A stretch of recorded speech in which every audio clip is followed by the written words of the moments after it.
আমি বলতে চাই, এদেশের ছাত্র সমাজকে ভীমরুলের ভয় দেখাবেন না চৌধুরী সাহেব। সালমান শাহ হত্যায় জড়িয়ে অপপ্রচারে মুখ খুললেন শাবনূর। বিস্তারিত দেখুন ডিপি বাংলা নিউজের ডেস্ক রিপোর্টে।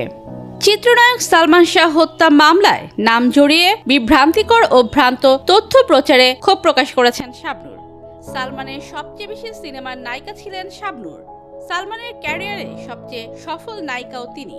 বর্তমানে থাকেন অস্ট্রেলিয়ায়।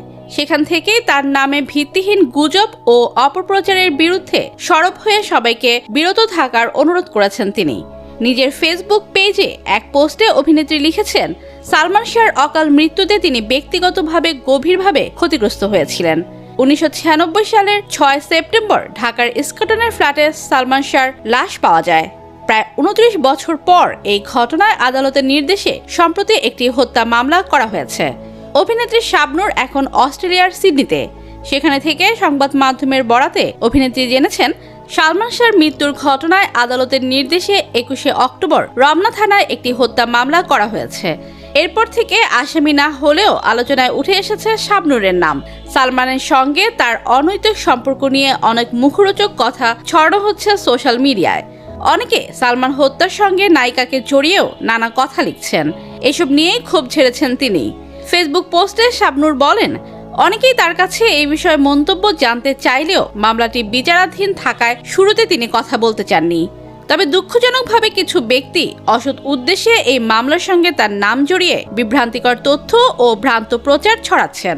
তার ভাষ্য, আমার সম্পর্কে ভিত্তিহীন এসব গুজব ও অপপ্রচারের তীব্র নিন্দা জানাচ্ছি এবং সবাইকে অনুরোধ করছি সত্যতা বিবর্জিত ও ভ্রান্ত তথ্য প্রচার থেকে বিরত থাকুন। সালমানের ক্যারিয়ারে সবচেয়ে সফল নায়িকা শাবনূর প্রয়াত সালমান শাহকে অত্যন্ত প্রিয় সহ অভিনেতা হিসেবে উল্লেখ করে শাবনূর বলেছেন, আমরা একসঙ্গে প্রায় 14টি চলচ্চিত্রে কাজ করেছি।